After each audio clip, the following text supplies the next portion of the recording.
এই প্রশ্নটা তো আপনি এই 6 মাস যাবতই করতেছেন। এক বছর যাবত যেই উত্তর দিছি একটা উত্তরে দিলাম। ওই সময় বলছি যে ঝুঁকি নেই, এখনো বলি ঝুঁকি নেই। এইটা আপনারা জানেন, নির্বাচনে কমিশনের তফসিল অনুযায়ী 22 জানুয়ারি 2026 তারিখ থেকে নির্বাচনের প্রচারণা শুরু হয়েছে। সেটি আগামী 10 ফেব্রুয়ারি 2026 তারিখ সকাল 7:30 পর্যন্ত চলবে। নির্বাচন প্রচারকালে বিভিন্ন রাজনৈতিক দল ও প্রার্থীদের মধ্যে কোনো অনাকাঙ্ক্ষিত বা অপ্রীতিকর ঘটনা না ঘটে সেজন্য আইন শৃঙ্খলা বাহিনী সচেতন ও সজাগ থাকার নির্দেশনা দেওয়া হয়েছে। একই সঙ্গে এই বিষয়ে রাজনৈতিক দলগুলিকে সহযোগিতা কামনা করা হয়েছে। আমরা চাই সবাই মিলে একটি নিরপেক্ষ উৎসবমুখর নির্বাচন জাতিকে উপহার দিতে, সেটি বাংলাদেশ নির্বাচনের ইতিহাসের রোল মডেল হয়ে থাকবে। এই ক্ষেত্রে আপনাদেরও একটু সহযোগিতা দরকার এবং আপনারাও সবাই আমাদের সাহায্য করবেন এবং আমরাও আপনাদের সাহায্য করব। সবাই আসন্ন ত্রয়োদশ জাতীয় সংসদ নির্বাচন গণভোট 2026 উপলক্ষে নির্বাচনী দায়িত্বে নিয়োজিত কর্মকর্তা সহ আইন শৃঙ্খলা বাহিনীকে বেশ কিছু নির্দেশনা দেওয়া হয়েছে।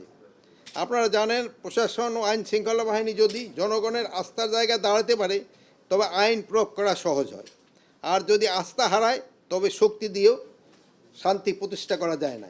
সেই জন্য আইন শৃঙ্খলা বাহিনীকে জনগণের আস্থা অর্জনের নির্দেশনা দেওয়া হয়েছে। এক্ষেত্রে তারা যেন কখনো কোনো বেআইনি আদেশ, কোনো স্বার্থন্বেষীর এজেন্ডা বা কোনো পক্ষপাতমূলক কর্মকাণ্ডে অংশ না নেয়। এমনকি ঊর্ধ্বতন কর্তৃপক্ষের অবৈধ বা বেআইনি আদেশ মানা যাবে না, সেই নির্দেশনা দেওয়া হয়েছে। আসন্ন জাতীয় সংসদ নির্বাচনে আইন শৃঙ্খলা বাহিনীকে মানবিক মূল্যবোধ এবং সততা, নৈতিকতা, দক্ষতা এবং বিচক্ষণতা ও পেশাদারিত্ব এবং মানবিকতা ও সেবাধর্মী মনোভাব নিয়ে কাজ করার নির্দেশনা দেওয়া হয়েছে। দেশপ্রেমের মহান ব্রত নিয়ে জননিরাপত্তা ও শৃঙ্খলা বজায় রাখতে সর্বোচ্চ ত্যাগ স্বীকার করতে হবে। সরকারি কর্মকর্তা হিসাবে শতভাগ নিরপেক্ষতার সঙ্গে দায়িত্ব পালন করতে হবে। এটা আমি আপনাদেরও অনুরোধ করব। তারা যেন কোনো প্রার্থী বা এজেন্টের নিকট থেকে কোনো প্রকার অনৈতিক বা অবৈধ আর্থিক সুবিধা গ্রহণ না করে, এমনকি দায়িত্ব পালনকালে তাদের কোনো প্রতিনিধির নিকট থেকে কোনো খাবারও যেন না গ্রহণ করে, সেই বিষয়ে নির্দেশনা দেওয়া হয়েছে। ভোটকেন্দ্রে কোনো প্রকার অনিয়ম বা বিশৃঙ্খলা সৃষ্টি হলে রিটার্নিং অফিসার, সহকারী রিটার্নিং অফিসার, প্রিজাইডিং অফিসারের পরামর্শ মোতাবেক আইন শৃঙ্খলা বাহিনীকে তা শক্ত হাতে দমন করতে হবে। ভোট দেওয়ার বুথসহ প্রতিটি ভোট কেন্দ্রে স্বচ্ছ ও নির্বাচনের পরিবেশ উপযোগী করে প্রস্তুত রাখতে রিটার্নিং ও সহকারী রিটার্নিং অফিসারদের নির্দেশ দেওয়া হয়েছে। ভোট কেন্দ্রে যাওয়ার মূল রাস্তা মসৃণ ও যাতায়াত উপযোগীকরণ, ব্যালট বাক্স সহ নির্বাচনী সরঞ্জামের নিরাপত্তা নিশ্চিতকরণ, নির্বাচনী সামগ্রী যথাসময়ে ভোট কেন্দ্রে পৌঁছানো সহ নির্বাচন সংক্রান্ত প্রয়োজনীয় সকল প্রকার সহযোগিতা ও লজিস্টিক সাপোর্ট রিটার্নিং কর্মকর্তাদের নিশ্চিত করতে হবে।